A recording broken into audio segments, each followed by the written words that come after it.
Hi everyone, welcome back. It is absolutely pouring rain. There's random sparks happening in my garage, but I am looking for a little bit of redemption.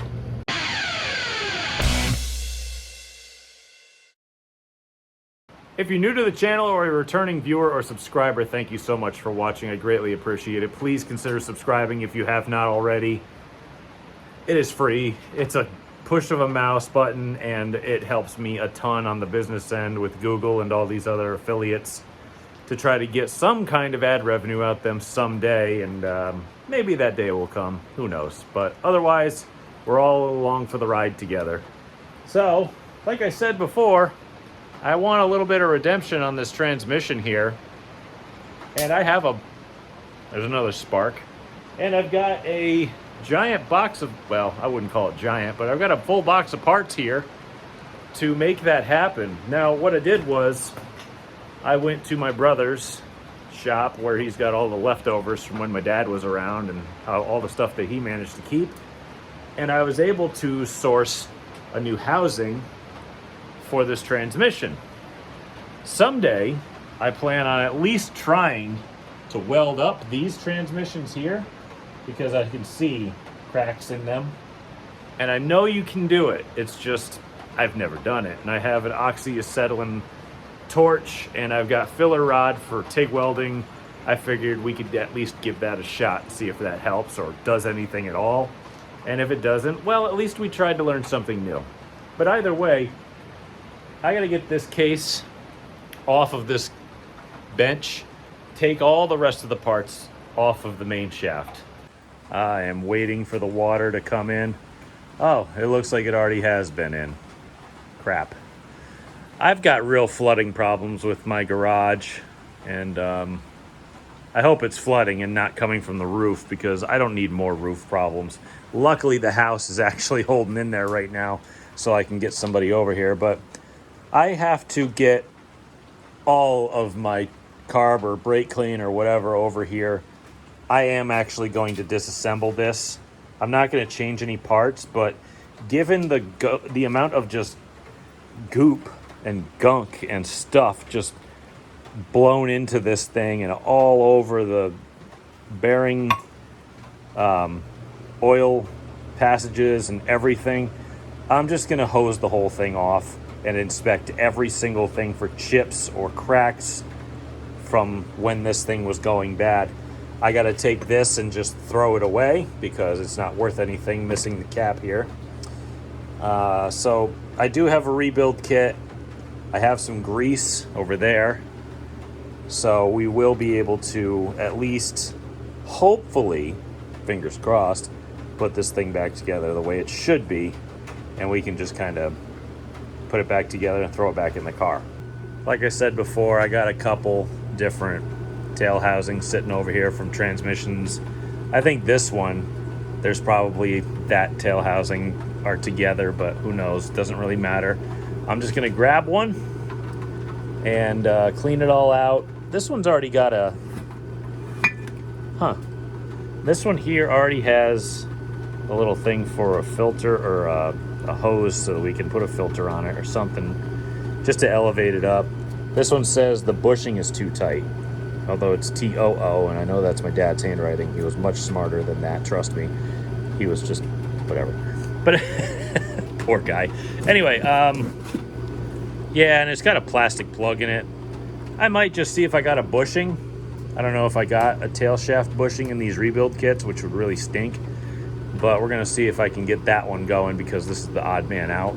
I figured I'll keep these together in case I do actually get this case fixed, and I can throw a different set of gears in that one and make that one good too.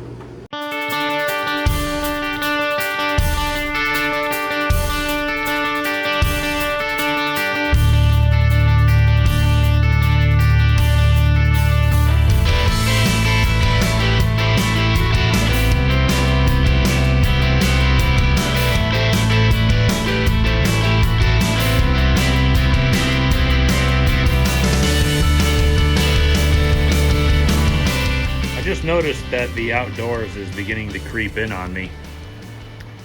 So I think I'm gonna go stand out in the rain with a rake. Yeah, it's getting closer. See if I can redig that channel back out for a 10th time. Change of wardrobe later. Hat got soaked, everything else got soaked. But if you look behind me, the water receded. Now everything's just wet. But that's better than underwater, I suppose. Even though there is a lot of stuff that's touching water that I don't want touching water. Anyway, thank you to my brother for putting on his trench coat, being a complete Viking, grabbing a garden hoe out of my garage and just digging a complete trench by himself. I used a pickaxe and followed him around trying to get roots and everything out of the ground. So we dug a trench. Now that side of my yard is now completely flooded because I live on a flat plain for some reason. So anyway, I gotta get back to work on this now that I'm technically dry and warm. And I'm having problems because the lock pliers, or the lock ring pliers that I have, are a little bit worn out. I should have bought some really nice high quality ones, but these got me through about 5 transmissions, but I can't, it's not like I can just go out and buy a really nice set of tools half the time. I can just kind of buy stuff that works. So we're gonna keep trying to get this apart. I did pull the reverse gear off, and if you look inside, you see that little indent in here where there's an oil galley that comes out right there. That was kind of packed with all that goo, which is literally all metallic. It looks like glitter. I'm not joking. It really looks like glitter. So that means every single thing in here is probably packed full of the goo, and I now have to take that off. So I'm gonna try, well, keep trying the lock ring pliers to get these snap rings off so I can get the shifters and dogs and gears and everything else off of here, and at least get it cleaned out so that I can now reassemble it and put it all back together inside the other case.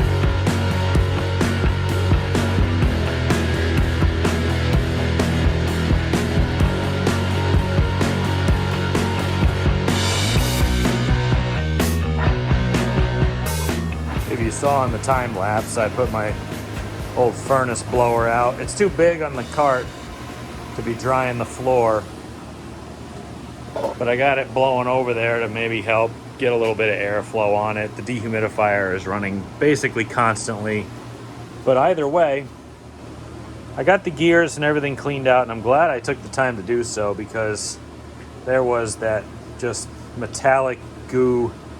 You can see sparkles just everywhere. Look at this tray. That's all the stuff I just cleaned out of this thing. It's completely full of this. I also looked at the main shaft of it, and you can see it's almost like polished, kind of weird, right? I think all those metallic pieces were kind of rubbing along in here and just kind of doing a number on it. I have this old 3-speed shaft here that is, I think somebody etched it to get oil flow through it for some reason, but there's no heat scoring. Like this one, the bearings got a little bit of heat scoring right here because it plugged the oil feed to it. So I think I might just save this one that I pulled out as a spare, just in case I need it. That'll go on the shelf. And I'll take the one off the shelf that I was holding for a spare and just put the gears back on that one because it doesn't have any weird polish marks or anything. And I think I'm just gonna dump that somewhere safe and start reassembling.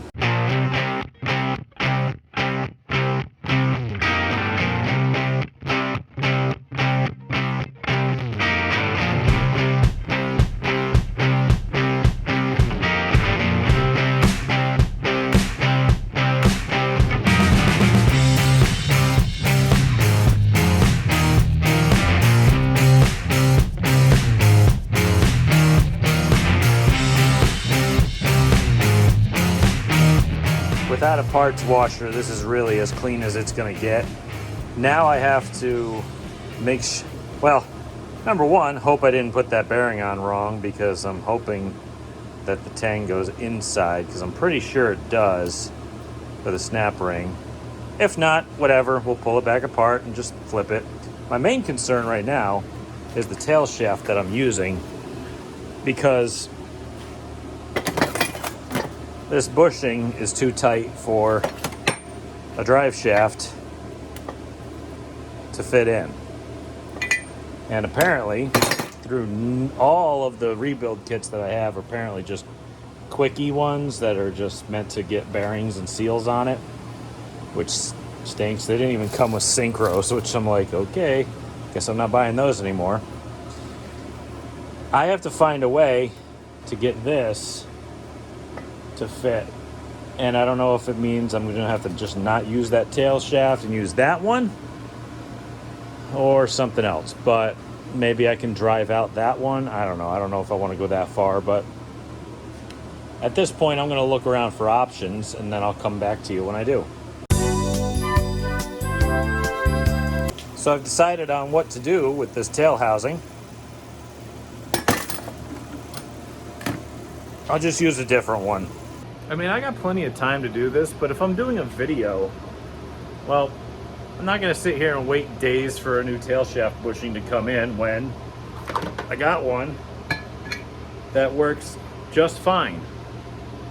Tail shaft's a tail shaft. As long as it's not broken, I'm going to throw it on. So now, and it actually doesn't even look that bad. It just needs a seal, and I got one. So now it's time to get the main body up here and start going through another process of cleaning and putting it back together again.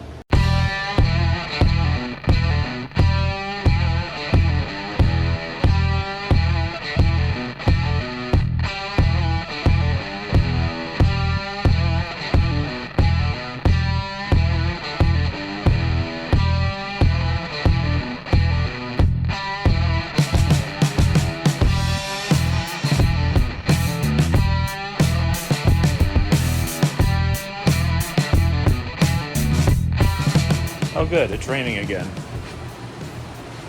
That's what I needed. Anyway, you can see now that I have a good tail housing. I'm actually going to use a paper gasket here. Usually I don't, but they came in the kit and it's easier than putting goop on it. The heck with it. So, I got her on here. You'll notice it doesn't move and it doesn't have any end play. And then you can just kind of go wee and it just works. So, there's that. Also, I already put a 3/4 inch freeze plug. So if you're actually looking to get rid of your speedometer hole with something that works, get yourself off eBay. I believe it's 3/4 inch, 0.750 obviously. Freeze plugs, they work perfectly. This case came from my brother's car, which you can see his number, street stock, and I don't know why that's on there, but whoever built it wrote it on there. This thing blew up, and I know what happened, but you look around and all the ears on it are perfect. You know, it's got the reverse gear, which I got to pull the E-clip on. I still have to hose it out a little bit more, and everything is pretty good on it. Like I said, you look at the ears and everything, they're all intact. Body's intact, everything looks cool. I wiped her down pretty good. She's been sitting for quite a while, probably over 10 years blown up. But yeah, there's still some flake in there that I got to get rid of, but we'll get that out. My main concern is this. This is where the front bearing sits, and it's obvious that the reason it blew up is a front bearing failure. All that I found from the front bearing on that transmission was the inner race and nothing else. So the bearing probably exploded, came apart, and this thing just was walking all over the place and just chunked, and every single tooth was gone on that thing when I got it out of there. So if this doesn't quite fit, I got the old bearing here just for checking. It's a little tight. So there's obviously been some staking done here. What I'll do is I'll just grab my Dremel tool with the carbide and just kind of knock some of the high points down just enough so that the bearing will fit nice and clean in there without any real major, excess pressure points that don't allow the bearing to sit nice and flush, I guess. Or I'm trying to think of the word, but I can't think of it. So I'm going to take that down. Then I'm going to clean it out. Then we're going to start reassembly. And how I reassemble these is I just take, if you have a sliding reverse gear here, I take the E-clip off and I slide it forward, and then basically leave the tail shaft with all the gears and stuff in. I mean, this is after I put the lower cluster gear in, obviously. You got to put that in. That's a complete pain in the ass. Make sure you goop some silicone where these lower bearing shaft for the cluster gear will go. Back here, I don't think it's really as important because it's going to be covered by the gasket, but just put a touch of something on there. But what I do once I get the whole thing assembled is I take this E-clip and I slide this forward, like I said, and then just kind of finagle it on here until it sits nice and flush. Then I bolt this on, take it all down here, and finish assembly.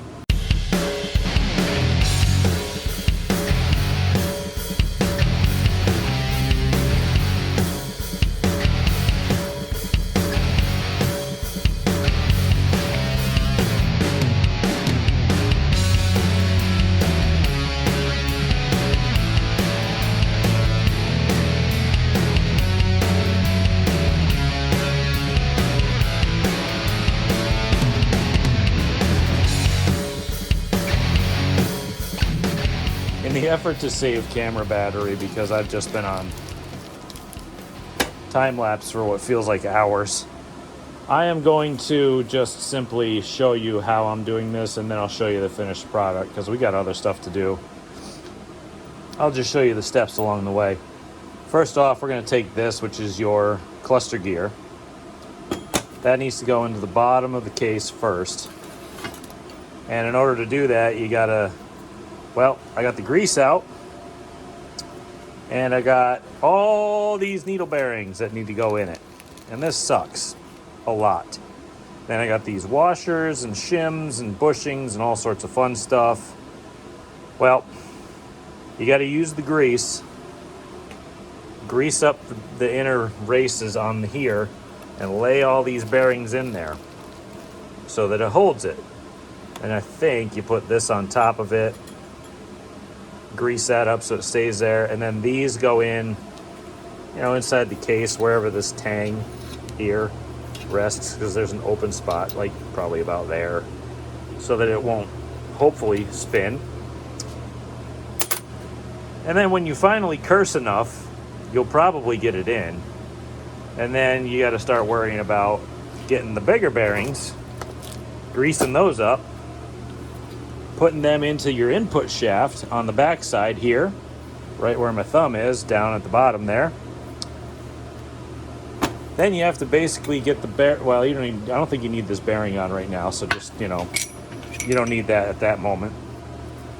You get those in there somehow. You get the synchro in, which I'll put in at some point, and you got to kind of be gentle and put that together. And then you can slide the whole case over top of that, and it's a complete faff. So I told you the steps on how to do it. I have another video on how to do this step by step, which I'll show you in the corner. Hopefully I remember to do that, and I'll come back to you when I finally get this thing done. It's a couple days later. I've been stuck working crazy long hours this season because I work in logistics, and this is not a great time of year for it, especially the Christmas season, but I had a lot of problems finding the snap ring, or at least getting the snap ring to fit on the front bearing, because on the input shaft, you put the bearing on after it's already installed, and then it's got a little ring around it like this. See this ring? This isn't the right one. This is this is actually the rear bearing, because this is a snap ring off a rear bearing. This bearing there, this is like it's almost like a piston ring that goes around it. It's not, obviously, it's just a retainer ring, but this slides over, and then there's a snap ring or lock ring that goes down over it to hold it in place, and then it's retained by the case. See? And then this cover goes over it and fully retains it. See? I could not get the snap ring to fit. It was almost like it was too thick. And I went back and looked, and it looks like somebody else had that problem with this exact main shaft, or input shaft, I should say, because they had also sanded down that lock ring as well, and boop, went right on. So I'm like, oh, okay, I guess I'll just use that one then. But there is, look at that, there is absolutely no movement. I mean, there's a bit of lash just in case it gets hot, but that's about it. Lower, it's fine. So I didn't put the seal on the tranny yet, or the tail shaft yet. I should have, but I'm using paper gaskets, which I usually don't ever do, but they came in the kit. I figured I'd use them. I guarantee they leak, but if you look, it does move. I think the E-clip is in there. So I'm just going to run through it once over. I got to change the seals in this because remember they were leaking. I got to put a seal in here. So that's good. And we'll do a little quick once over, and then I'll show you the finished product when we're finally done. So I'm the biggest idiot in the world. I put it into reverse to test reverse to make sure that it worked, right? And it's locked up. And I'm like, oh no, what did I do wrong? And then I'm like, wait a minute, I just had it in second gear just to see if it worked. So now it's locked in between two gears, dummy. Not very observant. So if you look, I go this way, it goes that way. That is reverse. All right, so it does work. All right. It's really, really hard to do it one-handed, obviously, but, you know, I'll cut myself or something will happen. There's first. I usually do a little bit of work to these to get it to shift easier, but, like, I don't plan on doing a hell of a lot of shifting with this, so there you go. The whole thing works. We're going to redo those seals and be done. So I just wanted to show you all that I'm stupid. So with these covers, the shifter covers, they have one side with a 3-speed like this. They got one side with an outer seal like this, because on the inside there's like a little cutout section so that it'll hit this little whatever this sensor used to be. And on this side, it's got an O-ring on the inside of this one. Also with these covers, you got to be careful because there's a locator pin right here. And if that does not meet up with the hole or whatever, if the pin is on this side or if it's coming out of the casing, sometimes you can never tell. If the pin here is not located properly and you try to tighten it down, this thing could just crack in half. Ask me how I know. But here it is. Parts and pieces from different transmissions. I think the only thing from the transmission that actually came out of this car that's the same are the gears and the shifter cover. That's it. Other than that, it's a transmission that blew up from my brother, and this transmission that I don't even know what happened to it. I think this might be the one that was cracked. Possibly? I don't even know. I think that was like a 1.47 4-speed that I cracked 2 ears on or something like that. But anyway, this now needs oil, and it has to go back in the car. So I don't really want to end this off with me just saying, hey, look, we fixed it. That's kind of boring. I think we'll throw it in the car. I'm going to get some oil for it and probably just fill it while it's in the car because I don't have a jack for these. What I typically do is I just throw a piece of cardboard under the car, drag this under there with me, and then bench press it into place, which is kind of brutish, but it gets the job done.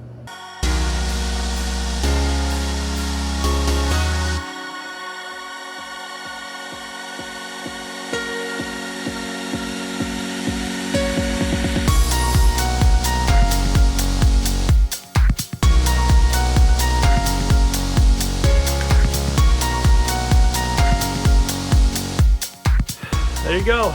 We got a little bit of redemption here. And I'm glad we did that. I still have to get the thing filled with oil. I still got to get the drive shaft hooked up. I got to fix the shifter dogs, but for now though, that's gonna have to be it for today. I've got to go inside. I've been working literally all day at my job and then came out here and started doing this again, and I'm freezing and I'm really kind of tired of being cold because I've been outside all day. So anyway, thank you all so much for watching. I greatly appreciate it. If you have not subscribed, please consider doing so. It's the click of a mouse. And maybe if I get enough of you to do that, then maybe Google will pay me for a tire someday. Maybe. Doubtful. Who knows? But either way, if you know of anybody who might like this sort of thing, tell them, share it. Anything you can do for free to help me out, I would greatly appreciate it. I ain't asking for no money. I'm not asking for anything from you guys yet. But hopefully you enjoy going along on this journey with me, and I can show you everything that goes on behind the scenes and owning a race car and doing it and stuff. And obviously sometime in the future it's not going to be all racing content, but we'll get there. You know, we'll get there. I got a lot going on and life is crazy. It really is. It's insane. So anyway, thank you all for watching. I greatly appreciate it, and until next time.